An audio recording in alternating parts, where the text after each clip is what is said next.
So this is the middle of a series of 3 lectures. Last week we covered trauma and dissociation. Tonight we're going to be focusing on psychosis and schizophrenia, and next week specifically on delusions and hallucinations. There's also a chair there. So a brief summary, because I know some of you were here last week and some of you weren't. So what we covered last week was a few arguments against the notion that schizophrenia is a genetically caused biological brain disease. We talked about some of the problems with the older genetic studies, the twin studies, the adoption studies, some of the genetic analyses that have been used that have looked at abnormalities in gene structure really and argue that these predicted schizophrenia. There's many problems with them. I discovered something in this past week, or I was reminded of something in terms of the adoption studies, and these classically are children who come from families in which one or more parent has been diagnosed with schizophrenia or a psychotic disorder and are adopted into other families that don't have any evidence of a mental disease, a mental disorder. Do they end up developing schizophrenia or not? And the argument would have been that if they do, in a relatively healthy adoptive family, then this is a biological illness that's manifesting itself. The best study that had been conducted was one out of Finland by a guy named Tieneri, and what he did, which was quite unique really, is he also bothered to take a look at the families into which these children were being adopted. And what he found is that the children who were the biological children of families with mental disease, mental disorder, schizophrenia, only developed a mental disorder if their adoptive families were also disturbed, and specifically if there was disturbances in communication patterns called communication deviance. And we'll come back to this next week when we talk about delusions. And this was actually the strongest predictor of problems in the children's later on. Abnormal patterns of communication in the adoptive families. And even more, they found when the adoptive families were clearly quite healthy, this was a strong protective factor. So these children with this strong biological taint or weight on them would not become unwell. Many other problems in those studies that we won't go into today.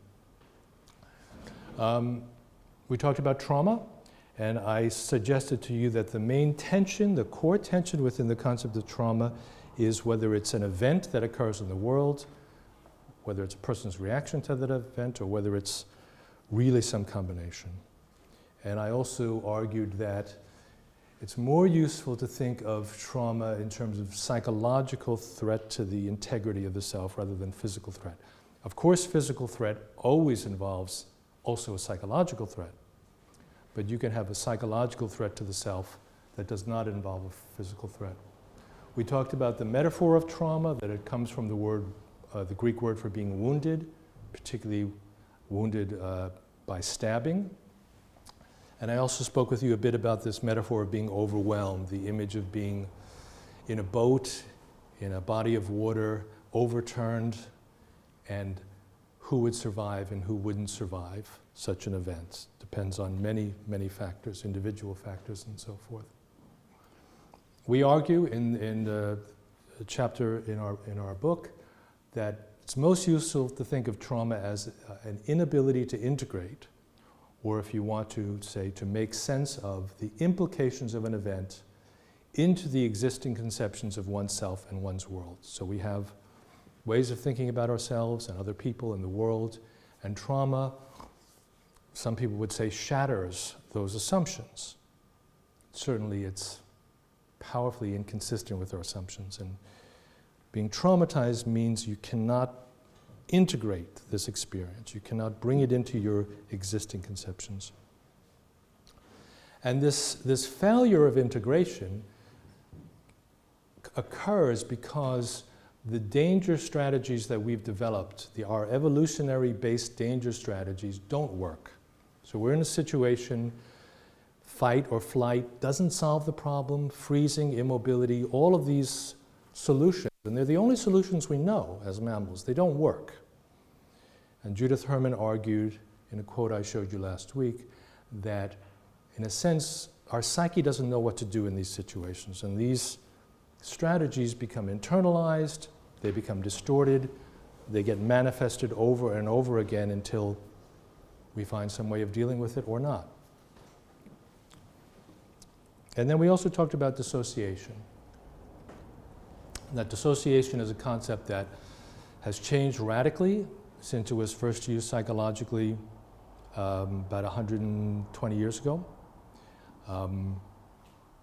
The tensions within the concept of dissociation is, does it refer to a wide range of alterations in consciousness, narrowly focused on something in the environment, being immersed in one's own experiences and not paying attention, or is it a division of the personality? Is it only pathological, or is it also normal dissociation?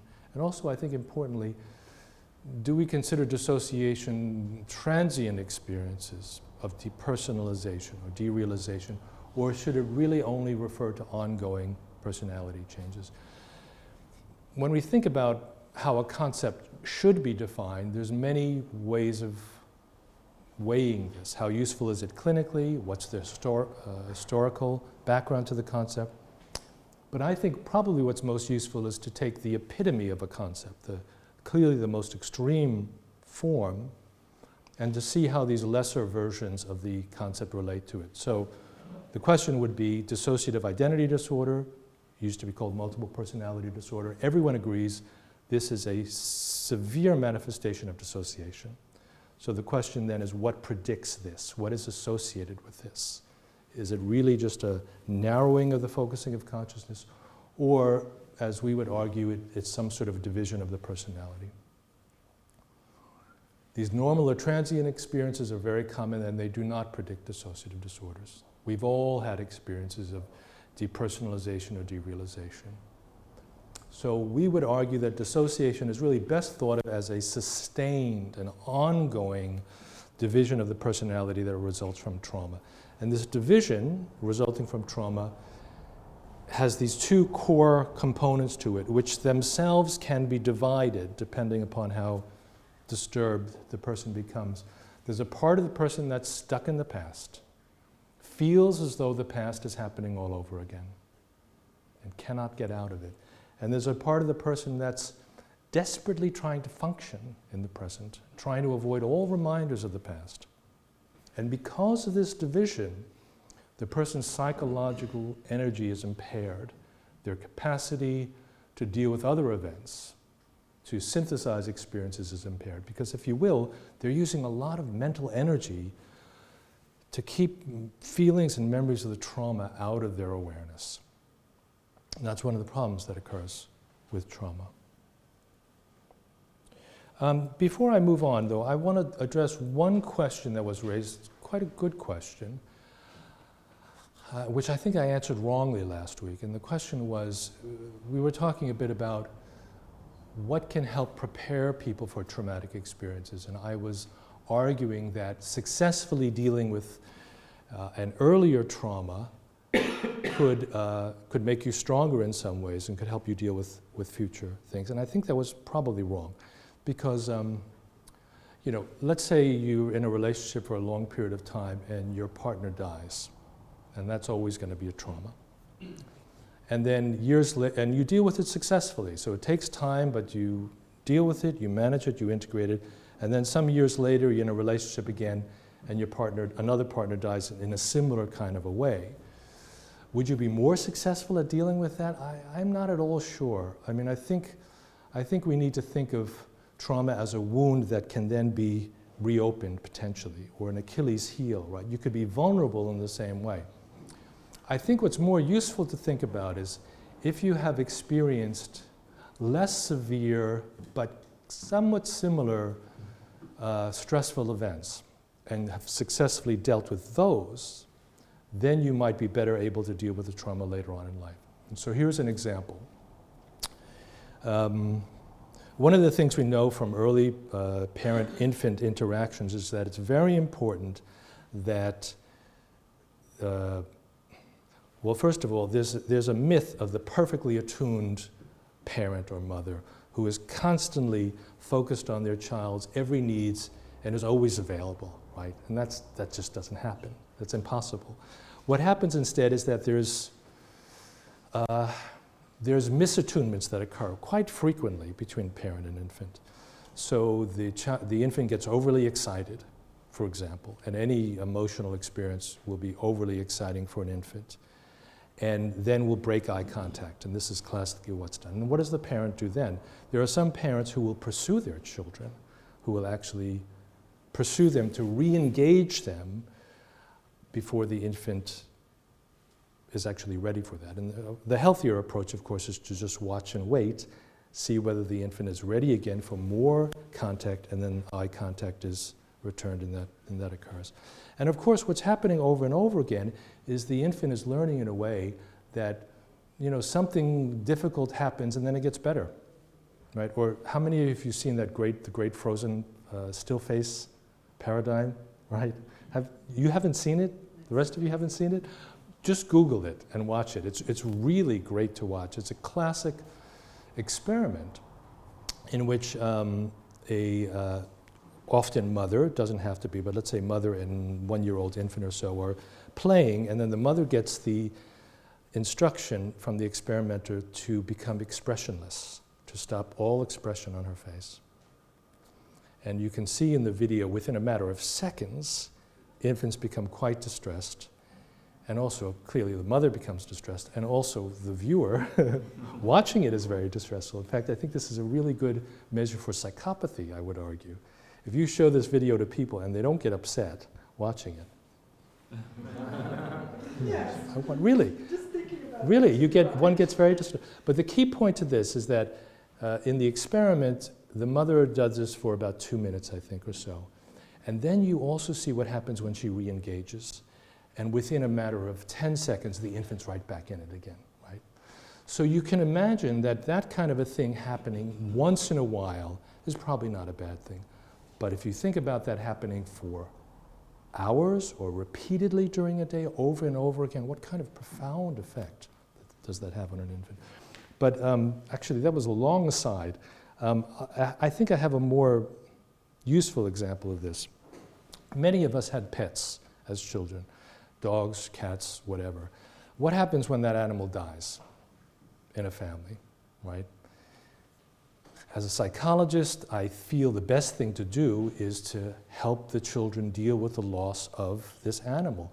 But what happens in some families we know this quite well. Parents go out and buy another dog, often of the same background, and don't allow their children to deal with the normal feelings of grief. I would suspect, I don't have any proof of this, but I would suspect you come from a family where you've been able to deal with some feelings of loss, the death of a grandparent, and your parents allowed you to go to the funeral and deal with this and see how people deal with that. I think you're probably better equipped to deal with a significant loss of someone you care about later in life than if you come from a family where you were never allowed to do that, right? So that's part of what I'm talking about, how you can have had earlier experiences that might prepare you better for dealing with traumas. Okay, so now we should move on to what today's talk is supposed to be about. These are the sources for what I'm going to talk about today. So we're going to talk a bit about psychosis, about the concept of psychosis. And psychosis is kind of a funny term.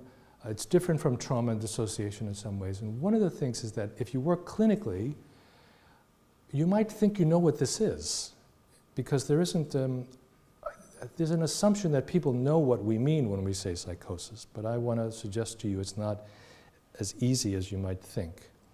We'll talk about the concept of schizophrenia, which is now 110 years old, how that concept came about, the role of Carl Jung, which was very important in this, and its relation to dissociation, And then we'll talk a little bit about some other ideas about schizophrenia through up to now, and what kind of similarities I think there might be between schizophrenia and dissociative disorders, and differences as well. And once again, stop me if something is unclear or if you have some questions. So, trauma, dissociation, those are both metaphors. Trauma, we talked about as being a physical wound originally. Dissociation is dropping out of a group, and both were applied psychologically afterward. Now, psychosis is different. Psychosis just literally means a sickness or an abnormal condition of the mind, or really the soul. Psyche is the old word for soul, literally animating spirit. And this term was created, custom-made, for the purpose of replacing other terms that this fellow Voigtsleben felt were inadequate. And in the early 19th centuries, the mid-19th centuries, there was an ongoing debate, and it's not so different from the debate today, is what are these things we call insanity, mental illness? Is it the soul that is sick? Is it the body that's sick? What is this going on? And back then, there was no middle ground between the soul and the body. But Voigtsleben, in creating this term psychosis, was trying to create a middle ground. So he was trying to say these severe mental disorders are diseases of the whole personality, really of the whole person. Not just the body, it's not just the mind, it's the whole entity that is disturbed, diseased. Some of you may know this. In the beginning, the term psychosis was less biological than neurosis. Neurosis meant diseases of the nerves and were considered more biological. But that changed within a generation. Wilhelm Griesinger said mental diseases are brain diseases, and psychosis came to mean an organically based mental disorder. In the 20th century, the term psychosis often meant really, had a lot to do with level of functioning. So people who were very impaired were often called psychotic, not emphasizing so much the symptoms they experienced, but how impaired they were. But also impaired reality testing, which is an expression one still hears in English. I don't know if there's anything comparable in German, reality testing. This is a very problematic term because it implies that psychosis is due to an inaccurate perception of what's really real, a distortion. And that's not how most contemporary theorists think about reality, as something existing out there that I simply have to more or less accurately comprehend. And actually, when we start talking more about psychosis or about delusions, people really don't often distort reality in any really dramatic way. What they do is they misinterpret things that occur. A classic example would be somebody sees a yellow car or a series of yellow cars. Yellow in English can also mean cowardly, and they feel as though these cars are sending a message that they are a coward. Right? The cars are really there. They're not distorting these images. They're not creating these images, but they're misinterpreting them. And this was similar. The earlier official diagnoses, ICD is the World Health Organization manual, American is the DSM. DSM-3 in 1980, psychotic is gross impairment in reality testing. And interestingly, kind of a holdover to psychoanalysis and some of Freud's ideas. This was 1987. The revision of this talked about the creation of a new reality, which is probably really more accurate than anything that went before. And what is evidence of psychosis? The specific psychotic symptoms. What's happened in the last few decades is that there has been essentially no attempt to define what psychosis is. Instead, psychosis has been defined as the presence of psychotic symptoms. Right? So in the ICD-10, psychotic means just hallucinations, delusions, gross excitement or overactivity. DSM-4 says the same things. And this is the ICD-11 will be coming out this year or next year. Again, just delusions, hallucinations, experiences of passivity and control, which we'll talk about more later. This is very important.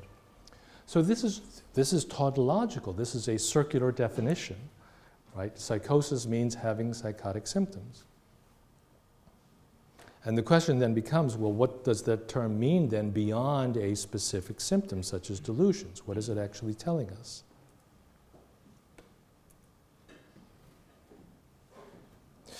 But when you work clinically, a colleague, Marcus Heinema, has argued strongly that the term psychosis is used when we just can't make sense of what another person is doing. We don't understand why they are behaving or talking the way that they are. We consider that to be psychotic. But this is very much dependent on the context and very much of our understanding of what the context is.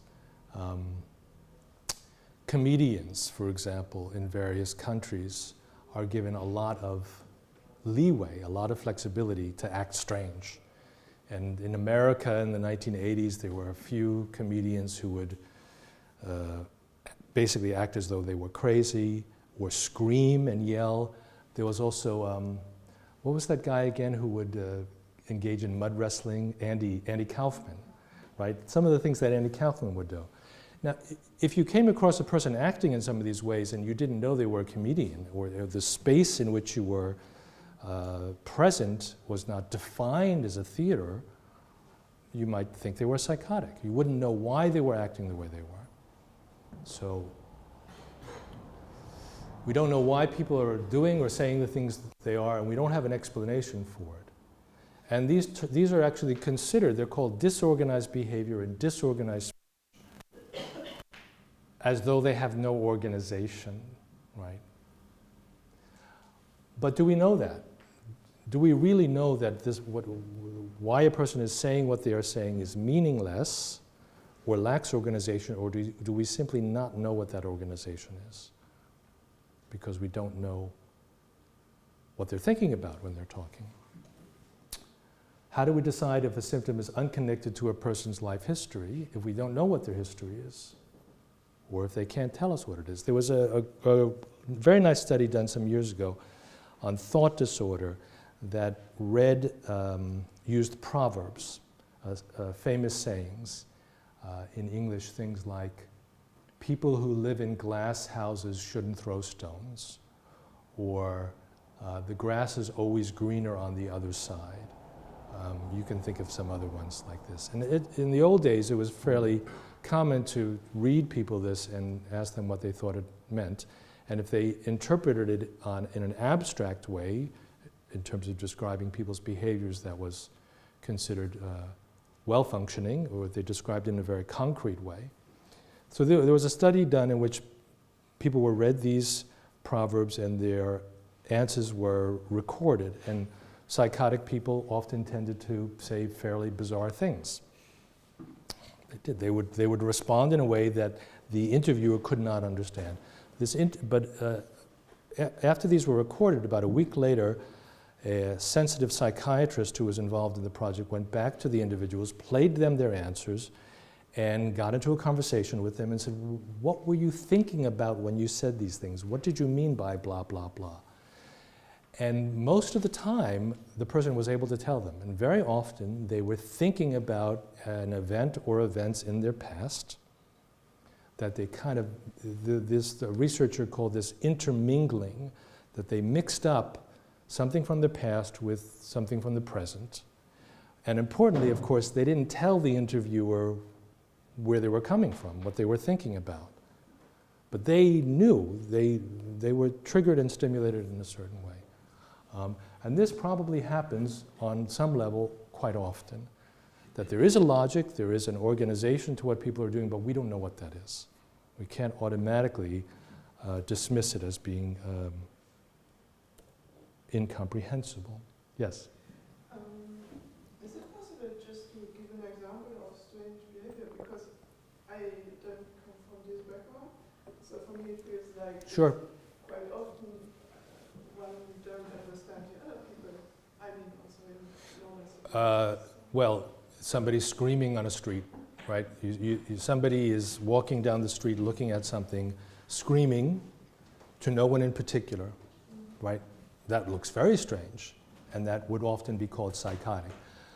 But it's entirely possible that there is something in the environment or something that she thought about or something that happened to her that relates to earlier experiences in which she had every reason to scream, right? So that's, I mean, Carl Jung gave an example, not really of psychotic behavior, but a really nice example. He said he was watching somebody in a hotel lobby or some sort of rooming house with very wealthy people, and a waiter came over and gave the daily newspaper to a gentleman and put it down on the left side of the gentleman where he had his cup of coffee. And then the guy started yelling at him, screaming at him. What is that about? It looks entirely bizarre. But Jung said, if you had been in this place for the past week or so, you would have known that this fellow told this waiter time after time to put the newspaper on the right side. I did say left side, didn't I? Yeah. Whichever. To put the newspaper on the right side, over and over again. So there's a whole history behind it that explains the behavior much, much better. Yes? Sorry, probably sort of the same question, but would these disorganized behaviors then always need to be sort of violent for it to... Because No, of course not. Just bizarre, just unexplainable. Let me move on with this, and then you can get some of it, because I think some of these quotes are quite nice. So Marcus Heinemann argues that the concept, and he's not the only one, there's a long history behind this notion that psychosis is incomprehensible, right? That what people are doing cannot be understood. Not only that we don't understand it, but they cannot be understood.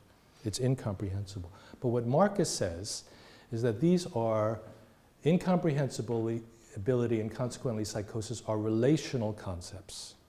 And any attempt to read these relational events into individuals is doomed to fail. So when we say, we're always saying, I don't understand you, not that you are ununderstandable, you are incomprehensible.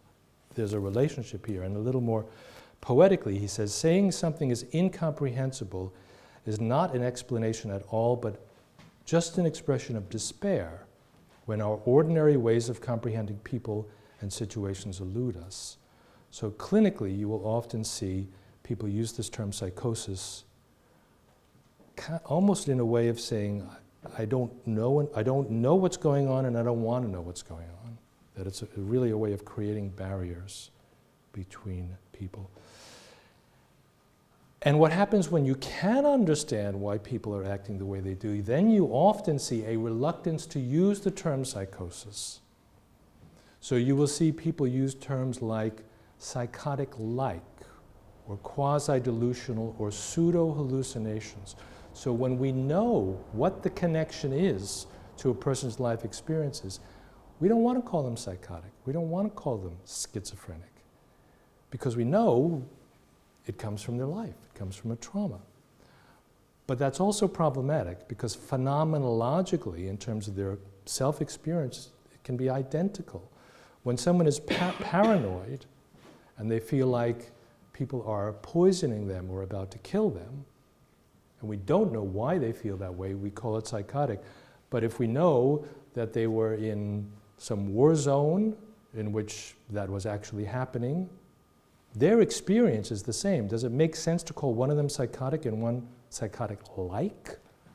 I would argue no, that that's really not very useful. Yes?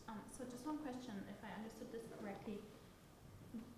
So I would take away from this that actually you couldn't call anyone psychotic, because everyone's going to have connections. Like, all of these symptoms will have a connection. You just have to dig to find. Well, they may. The thing is, we don't know.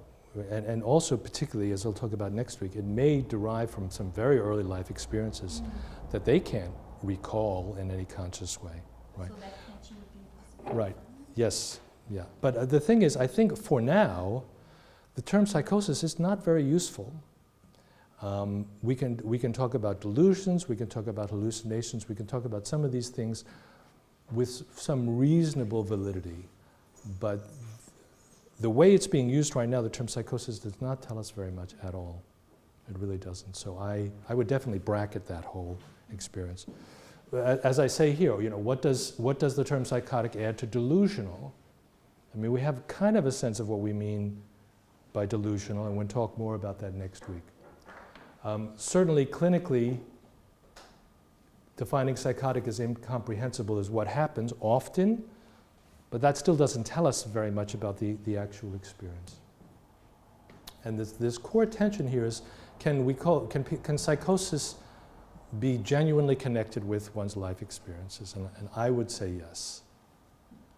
But we still have a lot of work to do in terms of understanding how best to use the term.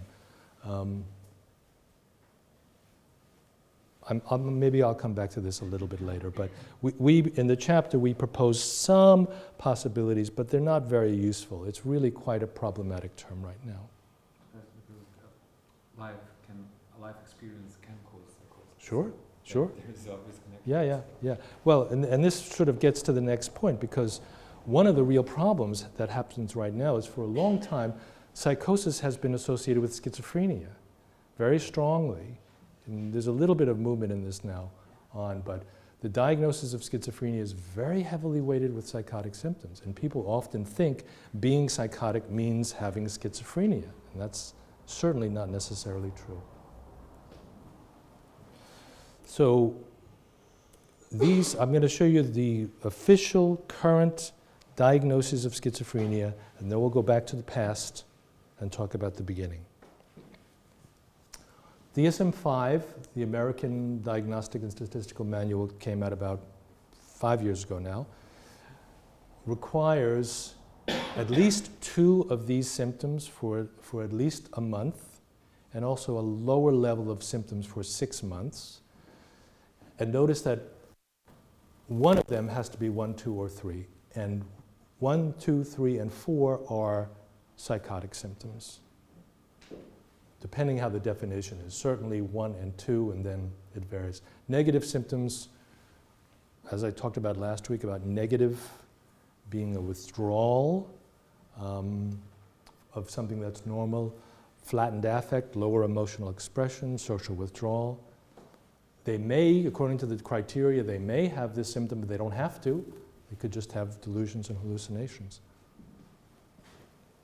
And the ICD-11, which will be coming out again soon, that schizophrenia has disturbances in multiple areas, including thinking, perception, self-experience, the sense that impulses, thoughts, behavior are under the control of an external force.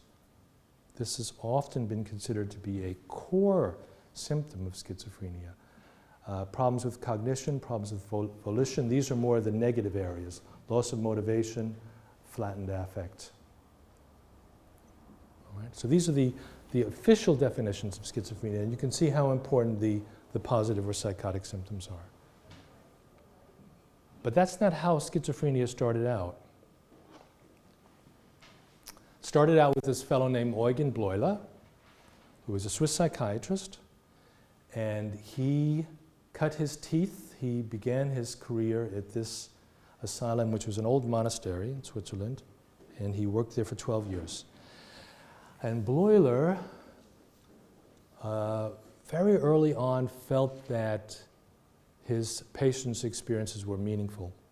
So he, like Pierre Genet actually, he always had a pencil and paper with him, and he was constantly writing down what his patients were saying and doing. And he also was a confirmed bachelor well into his 40s, which is very unusual for back then. So all of his time was spent with his patients. He would go to social activities with them, like dances. They would have activities together. There's a funny vignette from this time where Bleuler wanted to take some of the patients out to chop wood in the forest. You can see there was huge forests around there. So he created a list to give to one of his assistants for the patients who were not to be sent out on this trip, because he was concerned that they were not stable enough, potentially too violent. And the guy got it all mixed up. So these were the people that he sent with Bleuler, the ones who were potentially at risk. And actually the trip went really well. And this was one of the things that convinced Bleuler of the importance of activity and work and employment and engagement and so forth. Bleuler's parents lived outside of Zurich, and in 1898 they were getting old. And interestingly, they were caring for Bleuler's older sister, who was psychotic, who was apparently quite crazy, catatonic, yeah. We don't know too much about her, but she was really impaired. Bleuler reluctantly decided to go to Burgholzli, the psychiatric hospital near Zurich, so that he could take care of his sister as well. And he became the director of this clinic in 1898. And Carl Jung went to join him. This was Jung's first clinical placement in 1900, and he worked very closely with Bleuler for 8 or 9 years. Burgholzli is still there. I was able to visit it about 10 years ago and to do some research there. So Carl Jung had a really powerful influence on this developing concept of schizophrenia. And Jung was interested from very early on in dissociative states, really. He did his medical thesis under the supervision of Bleuler on seances that he attended, arguing that the people who came out in these seances were parts of the personality of the medium. He went to France and he attended lectures by Pierre Genet, who, as you know, was the founder of the field of dissociation. He came back very influenced by this. And he began developing this word association task, really one of the first projective psychological tests, where people would be read a list of words and they would be asked to associate another word. And Jung and his colleague, his cousin actually, Franz Ricklin, they would time how long did it take for the person to come up with the words, and were their responses normal responses or were they strange responses? And then they went on to argue that these strange responses indicated there was some unresolved issues, unresolved complexes in there. And he called them emotionally charged complexes. A year before the term schizophrenia was first used, Jung published this book on the psychology of dementia praecox. Dementia praecox was the name of the disorder before schizophrenia was caused. So in the years 1907 and 1908, there's really quite a fascinating history going on. Jung and Freud get together, and I'm sure you all know about that. It's called an intellectual love story, really. It was a very passionate relationship for a period of time. And this occurred in 1907.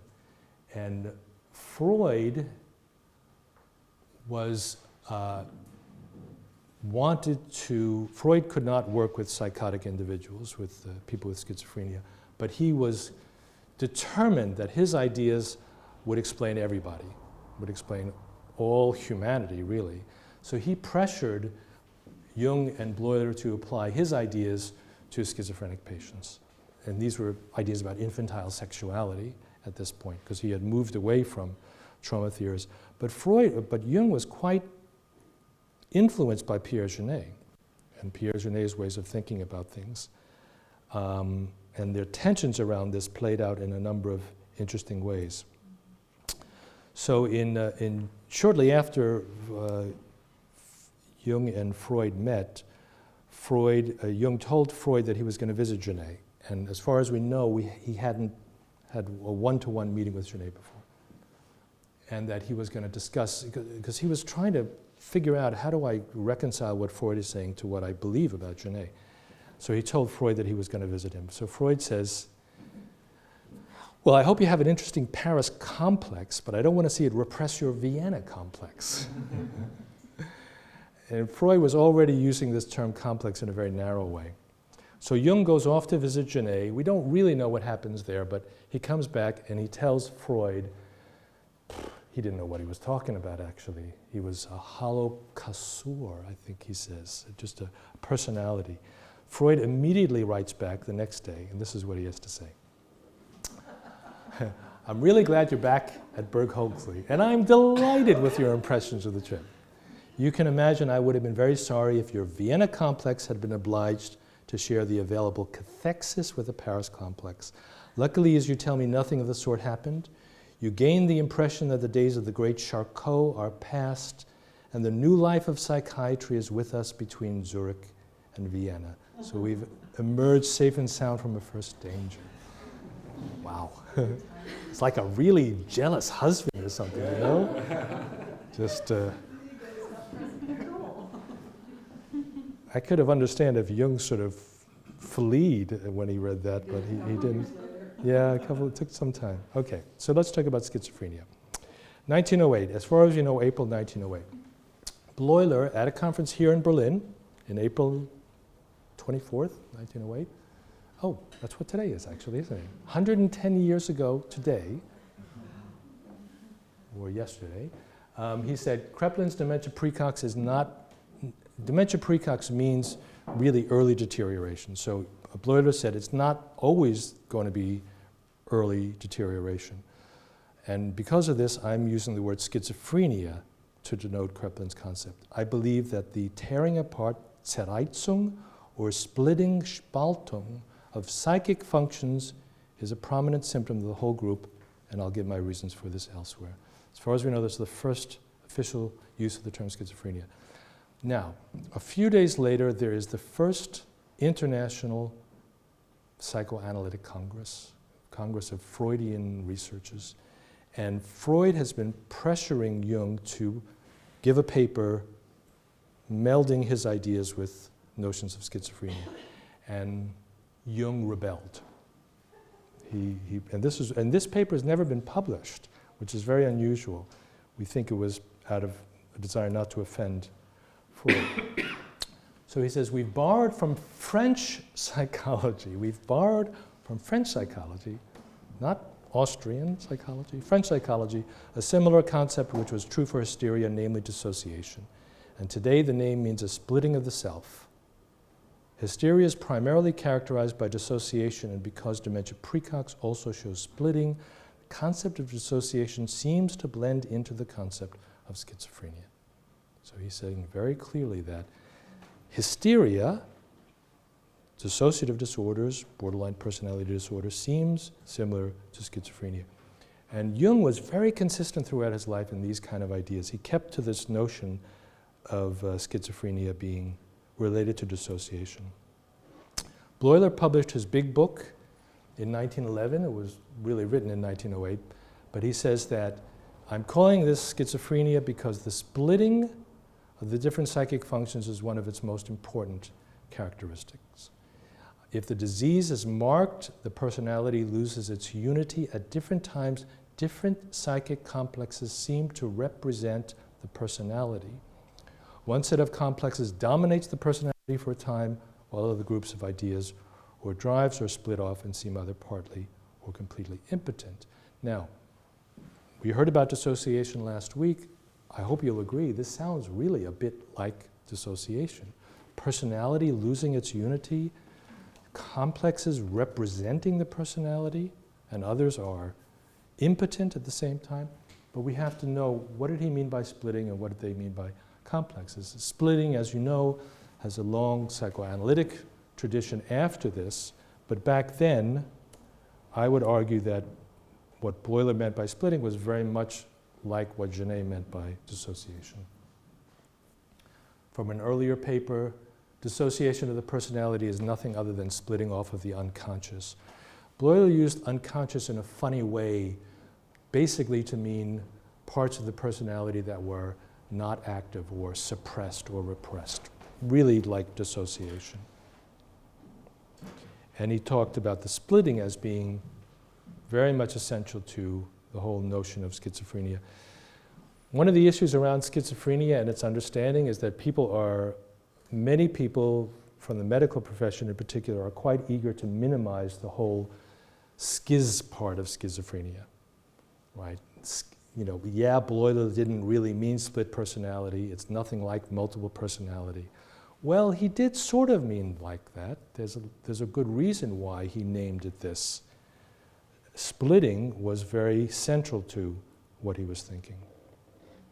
And also central to the survival of the... Well, that's another possibility, yeah. I think he recognized that in some sense, yeah. I mean, it's there for a reason. Ultimately, it is adaptive. So, splitting is essentially dissociation. Now, splitting later on in the 20th century was used by many other psychoanalytic thinkers in different ways, but for Bleuler, it really was dissociation. What about complexes? This gets even more interesting. So when Jung was doing his word association task, and some people would come up with a strange word, and often he would find that the next word he gave them, they took a long time to respond, as though they were still kind of caught in this matrix of thinking about things. When he would talk with them, he would invariably discover there was some unresolved issue, which they called complexes. And in his early book, he described these as clusters of ideas. Now, the word ideas back then didn't just mean thoughts. Ideas were really mental components or psychological components that are cemented together by powerful affect, has body innervations. In fact, 1907 he said, it's kind of like a being living its own life and hindering and disturbing the development of the ego complex. And later on, he was even much more clear that these are like small secondary minds. They're really like separate personalities. In a later article, he said, complexes are splinter psyches, and they often come from a trauma, an emotional shock that splits off a bit of the psyche. Bleuler essentially agreed with him. In fact, Bleuler and Jung wrote a paper together in 1908 on complexes in which they did not agree. They disagreed on etiology. Bleuler, I wonder whether it was because of his sister, always thought that schizophrenia had some organic basis. And Jung very consistently talked about the psychogenesis of schizophrenia, that it can be caused by life experiences.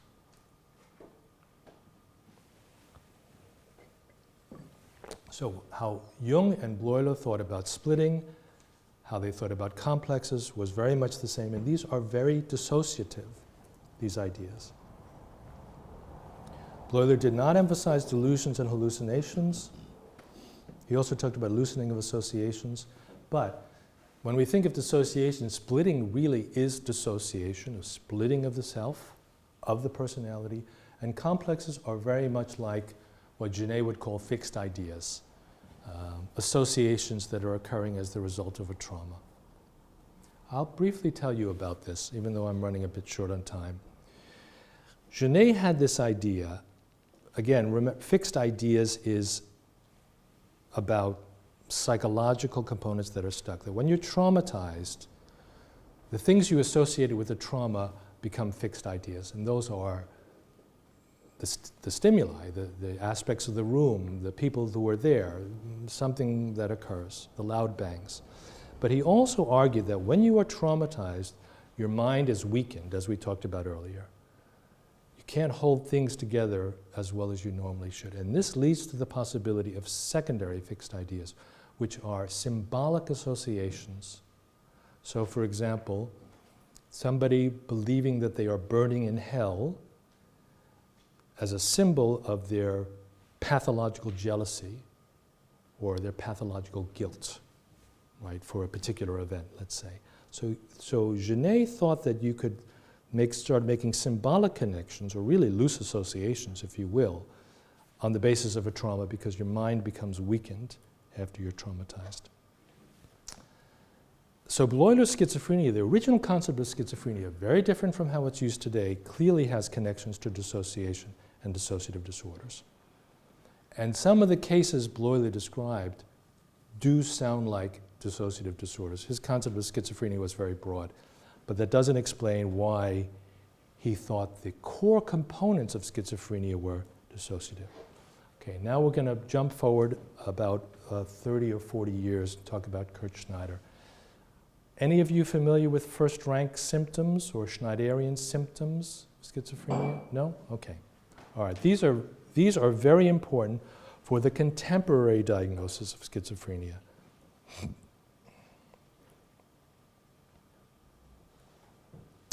Because these symptoms, and I'll tell you what they are in a few minutes,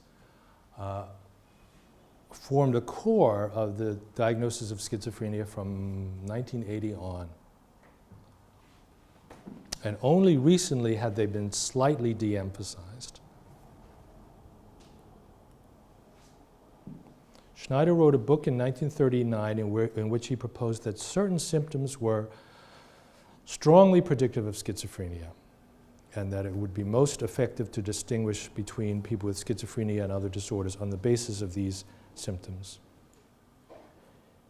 And the English world found out about them in 1959 when they were translated, and that these were specific. So, for example, he says, thought withdrawal is a first-rank symptom. If this symptom is present in a non-organic psychosis, we call this person schizophrenic, as opposed to reactive or cyclothymic psychosis. Thought withdrawal is the belief that something is taking the thoughts out of my mind. Thought withdrawal. And these are how Schneider came up with originally nine and then 10 symptoms that are called first-rank symptoms, and they can be grouped in a certain way. Auditory experiences, so hearing your thoughts aloud, and then 2 particular types of auditory verbal hallucinations. A voice commenting on your behavior. He's standing up there in front of all these people with these funny slides, right? Or 2 or more voices discussing or arguing. Passivity experiences. Feelings, impulses, bodily sensations, actions, all of which feel like you're not in control. These are being driven by an external force. Right? And disturbances of thinking, thoughts put in your head, thoughts pulled out of your head, thought broadcasting. Everyone can hear what I'm thinking. And then this funny thing, delusional perception, not emphasized so much, which is when people immediately create a delusion based on an actual experience, an actual perception. Now, Richard Kluft was one of the first 20th century prominent clinicians working with dissociative disorders. Interestingly, I didn't know it at the time, but he worked in Pennsylvania Hospital, which is where I had my first clinical experience as a psychiatric intern. It's an interesting coincidence. And Kluft began to notice that he saw a lot of these symptoms in his DID patients, multiple personality disorder patients. So for about 10 years, he systematically, basically it was a case series, a number of patients that he saw he would collect information from. And this is what he found. How often were these symptoms found in his patients? Not schizophrenic, dissociative identity disorder.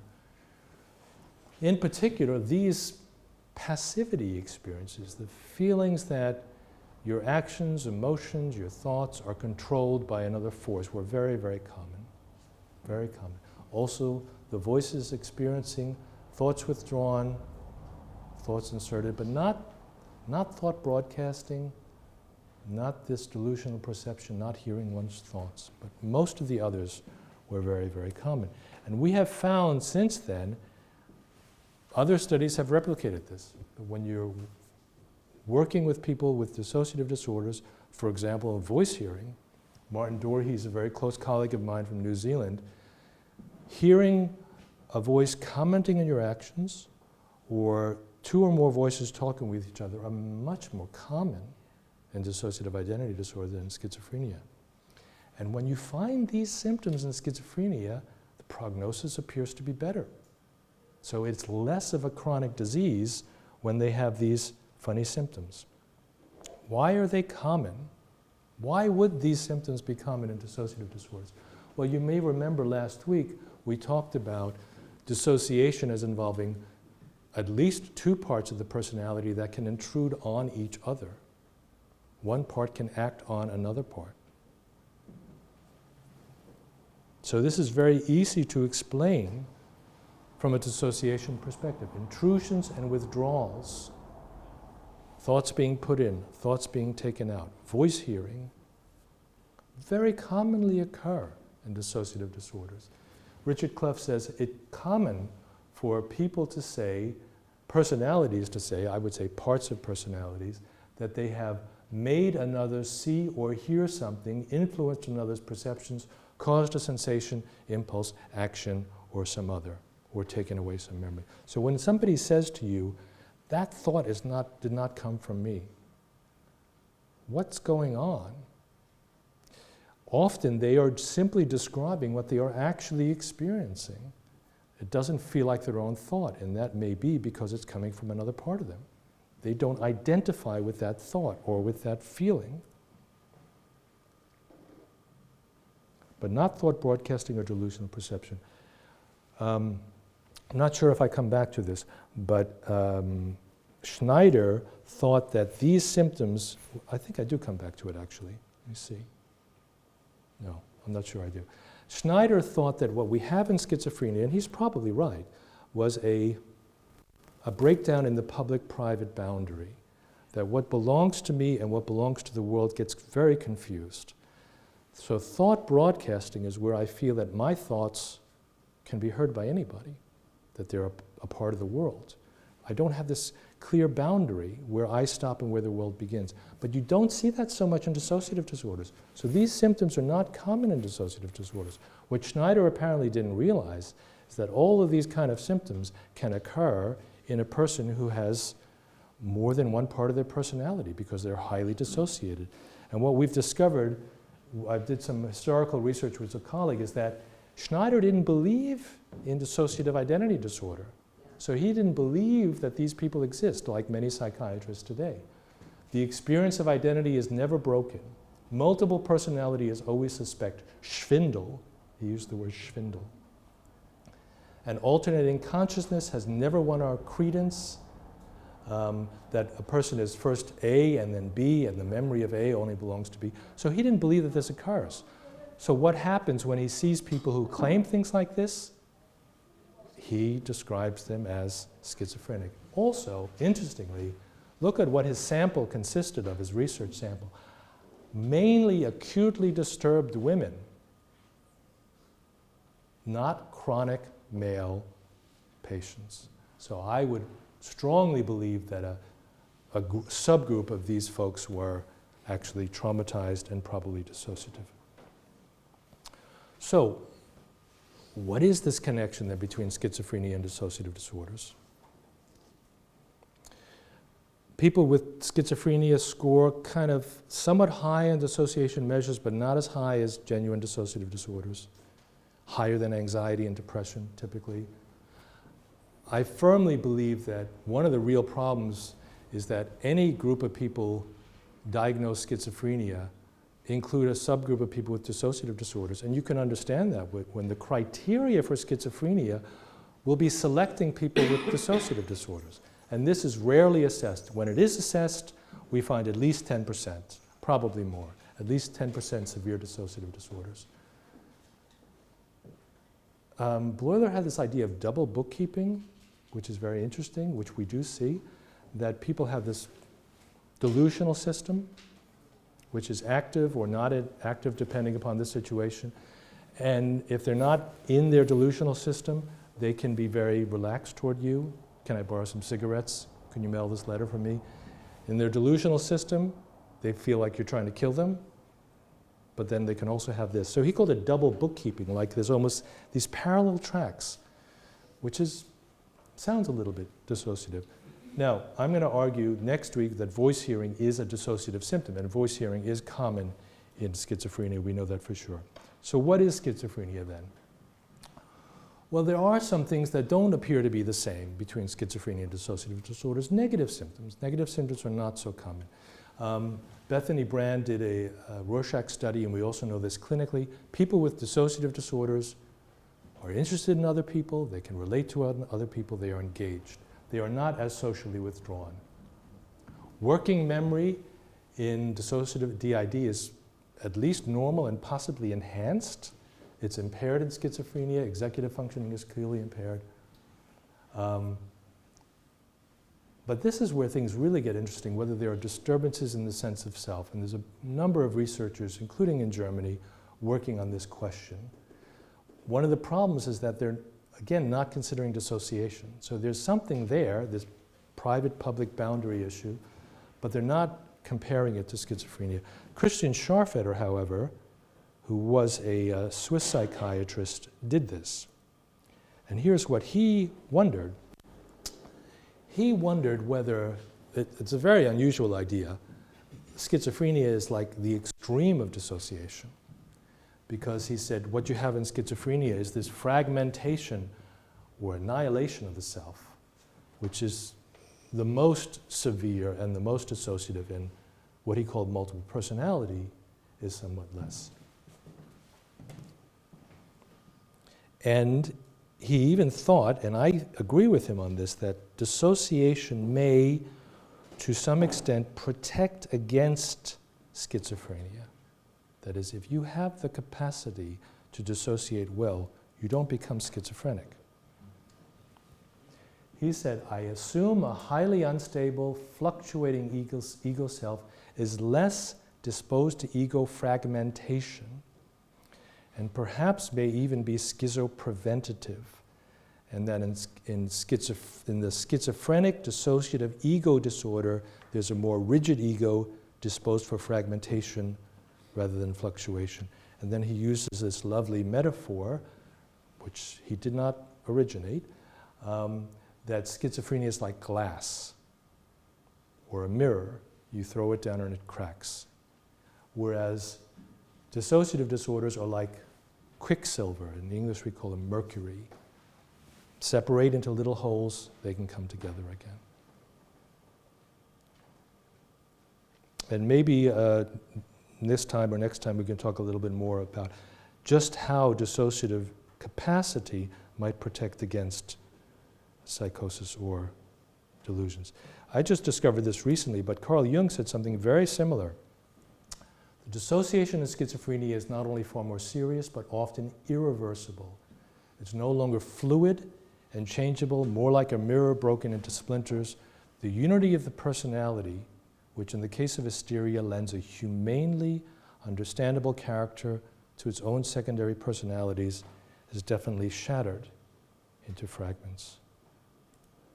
Okay, my final slide. I told you before, Bleuler, he thought that schizophrenia was organically based. He thought all the symptoms could be psychologically caused. So all of the symptomatic manifestations of this disorder could be understandable, explainable, psychologically caused. Psychosis to him would be meaningful, but the disease, the disorder, was somehow organic. But even he sometimes wondered. He says the stronger the affects, the stronger the emotion, the less pronounced the dissociative tendencies need to be in order to produce the emotional desolation. Thus, in many cases of severe disease, we find only quite ordinary, everyday conflicts of life have caused the marked mental impairment. And indeed, we know this, that apparently minor stresses can precipitate psychotic episodes. But in milder cases, the acute episodes may have been released by powerful affects. And not infrequently, we had to pose the question whether we're not merely dealing with the effect of a particularly powerful psychological trauma on a very sensitive person rather than with a disease in the narrow sense of the word. Thank you.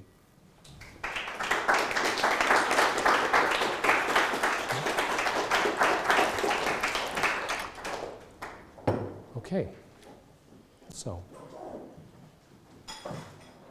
yes? So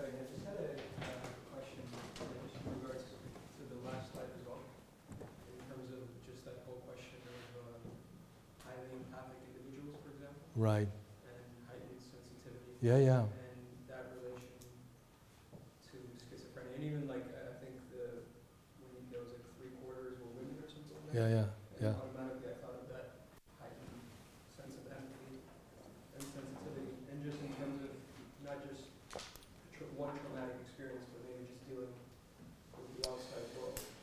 You know, there's a fascinating concept in recent years called differential susceptibility, also called sensitivity to biological sensitivity to context. There's a few people working on this, or highly sensitive people as well, which is a very interesting body of research. But I don't know whether, I mean, I'm very interested in this question, this whole notion of sensitivity, because the argument is that it's very evolutionarily adaptive for some people to be more sensitive than others. And the basic argument is that if you're in a society or a culture or a group, there are some people who act very quickly, right? They're the ones who very quickly are driven to action. And there are others who sit back and watch and notice and don't act so quickly. And in certain situations, these people will do better. And what the research, which is really interesting, is showing is that this differential susceptibility is not a bad thing, not necessarily a bad thing. That given adverse environments, they turn out quite poorly. But given a very supportive environment, they turn out very well. They actually become stars, in a way, social stars. You have a larger group of people, sorry, I'll come back, but you've hit on something I really like, so forgive me. A larger group of people are more numb, in a sense, more insensitive, for good or for bad. But some of these people, and they may be the people who are, if not becoming schizophrenic, I'm not so sure, but highly dissociative, had they gotten different earlier experiences, they may be super skilled with other people because of the sensitivity. Yeah. Do you think? Go ahead, finish. Yeah, I was just going to say, do you think that, like you said, like the society and the environment in certain cases contributes to perhaps sometimes these individuals maybe even developing or having a higher risk of developing schizophrenia Sure. because of that sensitivity? Sure, sure. Living in a society that's not that conducive Yeah. to creating an Yeah. environment that's helpful to these individuals. Yeah. Yeah, I mean, it's a difficult question because one of the things we always see developmentally with schizophrenia is this social withdrawal. So one of the things that happens quite clearly is that the people withdraw. And whenever you do that, whenever you're limiting your contact with others, you are increases the chances for strange ideas developing and strange thoughts and feelings and all that. And that's a very important part of it. Sometimes good ideas also. Well, yeah, sometimes very creative. Well, I mean, this is another whole notion that I don't know very much about, the connection between creativity and madness. I mean, there's a lot of stuff on that. And there's clearly stuff there. Yes? Yep. About mirror neurons in all of this the discovery of the mirror neurons. Right. And I've worked a lot with autism. Right. And one of the problems that they find when they open up an autistic brain is that the mirror neurons, which are supposed to be these little fairies Sure. that go around the brain and have a real, it's kind of, I can more show it what they're like. In people with autism, they grow and they don't break off. So what happens is that these very adaptable, almost I call them kind of brain fairies, that kind of tell the system if it's self or other. In people with autism, it ends up being kind of a wall. So Right. Because it doesn't break off, it has so for some reason their brain is not adapting to that. I found in my research that through body movement and through working with the body, there's Sure. a possibility of Great. kind of breaking them back off again. But Great. it's the self and other is a very interesting Right. thing, and mirror neurons obviously have something to do with that as well. Right. Yeah. I mean, I don't know that much about autism, but the thing is that, you know, do you know the work of Bruce Perry at all? The psychiatrist Bruce Perry, No. wonderful child psychiatrist, and he also has a very interesting therapeutic approach to working with children. He really talks a lot about repetitive emotional states over and over again that shape the brain in very powerful ways. I do know the work of a guy named Martin Teicher from Boston, who has demonstrated that many forms of seizure disorder are probably related to adverse early experiences. You know, that when you have enough of these disturbing, upsetting, unusual things, it affects the wiring of your brain in a profound way.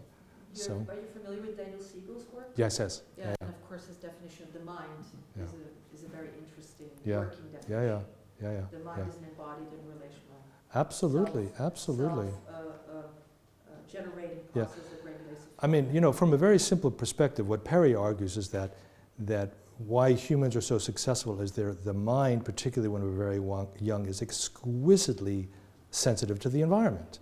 That it adapts to what happens around them, and sometimes that can have very negative consequences. And epigenetics probably also has a lot to do with Sure. the Yeah, it does. Yeah. Yes?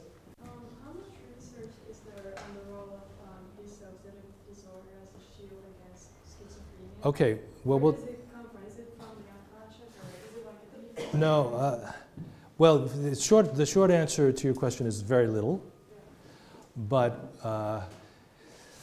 clinically, when you work with people who have dissociative identity disorder, it's pretty common to find that you're facing a very bright, very creative person with superior skills in certain areas of their life.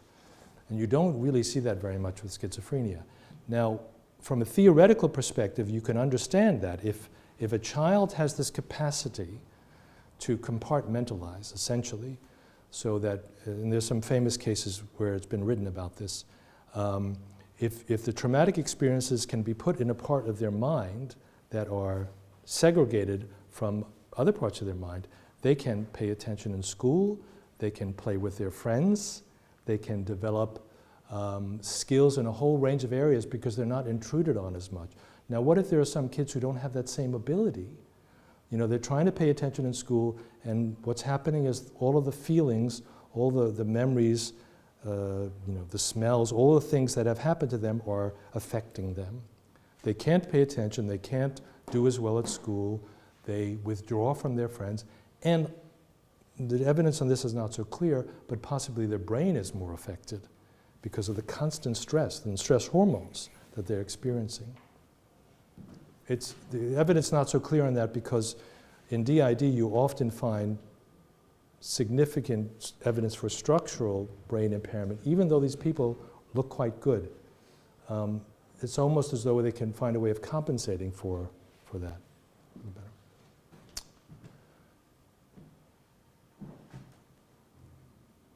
Okay, yeah, anyone else? Because this guy's got another question. Okay, yeah. No, it's not a question. Just before I go, and thank you for the lecture. Just remind me of, I don't know if you've ever seen the film Clockwork Orange. Oh yeah, of course. And there's that interesting kind of connection between psychosis, like, you know, whether it's this gang of, you know, young people are crazy, and the relationship to the society that's also crazy that tries to normalize them, and the linking between, you know, the two, like kind of going back to what I was saying before, whether, you know, we're living in a place that's conducive to Right. increased empathy, or et cetera, you know what I mean? And maybe, yeah, I don't know. I mean, there's an older movie called King of Hearts. Does anyone know King of Hearts? An old French movie, which is a great movie about sort of the inmates in an asylum in the time of crazy wars and all that and what happens there. But old international studies on schizophrenia demonstrated that people did better in developing countries, typically ones that had less of a biological perspective on the illness. So yeah, there's a lot of that. What do you mean? If you follow them over time, they return to a higher level of functioning. Their long-term course of people diagnosed schizophrenia was better in developing countries than in Western countries like Denmark. You know. I mean, I'm guessing that's because the resources are better in terms of dealing, no? No, the opposite. I'm saying in the developing countries, they're better than the developed countries. So in the developing countries than the developed Oh, countries. sorry, yeah. Right. Those aren't the best words to use, but yeah. So you think that I think it has to do with cultural attitudes. yeah. You know, how Societal attitudes. yeah, sure. Yeah. Yep. Yes? How reliable is the research on the relation between different personality types and schizophrenia, for example, or different mental disorders? Okay, sorry, could you say that again? Yes, the relation between different personality types and schizophrenia. Yeah, that's a good question, really. You mean whether, because there's a lot of research on personality, on normal personality, and how does that relate to schizophrenia? I don't know whether any of you know about that. I don't think it's that well established, really. Probably because schizophrenia is still we're arguing about that. So. Well, part of the problem definitely comes from the definition of it, but there's a Giovanni Liatti and people who have a chapter in our book argue from an attachment perspective that what you see on the trajectory to schizophrenia is children who are responding largely to disorganized attachment experiences or difficult attachment experiences by trying to deactivate their attachment system, or trying not to activate their attachment system by social withdrawal. Classically, there are patterns that you see that are written about more often where children around age 5 or 6 become controlling of the relationship with their parent. They'll become critical or more often helpful, parentified, we might say. But he argues that there's another group of people in which the kids become socially withdrawn, and that's part of this trajectory that you see towards schizophrenia, maybe. Okay, 2 more. Yes, in the back? Yeah, you had said at one point that you made this analogy that schizophrenia is like a glass or a mirror. Yeah, yeah. And I think you said that if you throw it down, it breaks, if I wrote it down correctly. And then you continued to say something about dissociation. What was it? What was the analogy? Well, that it might. It's more like quicksilver or mercury. You know, in the old days, you had them in thermometers, and they would break apart but then come back together. I mean, it's not an ideal image because there's nothing like that in DID. It's not like the parts easily come back together. But this notion of the self in schizophrenia being fragmented or being broken in a very fundamental way is a very common way of thinking about schizophrenia. And that does sound quite different than how people with DID experience themselves. Yeah. Yes? Yeah, I have a question. I wonder how relevant to this theory is, but it's a question that came 2 lectures worth. Is something about psychotic states, or I don't know, we talk about the fragments of psychosis. From in my experience, has to do with extreme conviction and absence of doubt. Impossibility to interrogate, refusal to interrogate, to question, and I mean, the Paris complex takes those questions very seriously in terms of talking about the absence of gaps. How does, this kind of strong conviction play in this vision of dissociation? Well, people use, that's how people often define delusions. I mean, part of how delusions are defined often is that they're held with very strong conviction. And you can't argue people out of delusions. That's one of the arguments. Although how to define delusions is also very problematic. But you don't see that in dissociative disorders. Classic delusions are not very common in dissociative disorders. One of the problems is that people think what people may be calling delusional is simply them telling you accurately what their internal experience is. I feel like the thoughts are being pulled out of my head. Well, if you had that kind of personality structure, that could well happen. I feel like somebody else is making me do these things. That can definitely happen if you have a very dissociative structure. It's not a delusion, but it can be interpreted as a delusion if you don't understand dissociation or believe in dissociation. So, okay. Are you Internal family systems? Yes, yes, yes. And there's a ego states, there's a whole group of people who talk about that as well. Which is also engaging with the parts and then teaching compassion. Yeah, well, Compassion. when we talk about voice hearing next week, this is what we're going to talk about, because I believe, and I have good colleagues, I've done some work, but I have good colleagues who've done a lot of work, is that they're doing exactly this. The voices are parts of the personality that you engage with. And in Schwartz's case, if you push them away or try to overcome them, they just come back stronger, but yet if you understand what is the hurt behind it, he calls it Exactly. The exile, Exactly. then you can, Okay. it's great. Okay. Sokol, one last question? I was just wondering if you have any thoughts about bipolar disorder, if it comes into play with the psychotic symptoms from this view? Yeah, I mean, I don't know so much about bipolar disorder. There are people who have done a lot of work on childhood trauma and bipolar disorder. And there probably are some people who are being called bipolar disorder who are really dissociative disorders. And there are some extreme people I don't agree with who think dissociative disorders are really bipolar disorders. But that's another story. But did you have a more specific question? Psychotic symptoms in bipolar disorder, if you could relate them with the traumatic.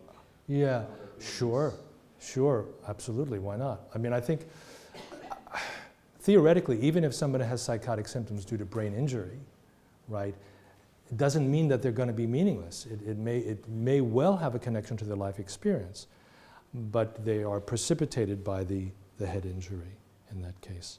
So I think in bipolar disorder, sure. Certainly with voice hearing, what we'll see next week is there's no clear evidence that voice hearing in any disorder, or even in people with no disorder, is fundamentally different, that it seems to be all pretty much the same. All right. Okay. Great. All right, so I hope to see some of you next week. Thank you.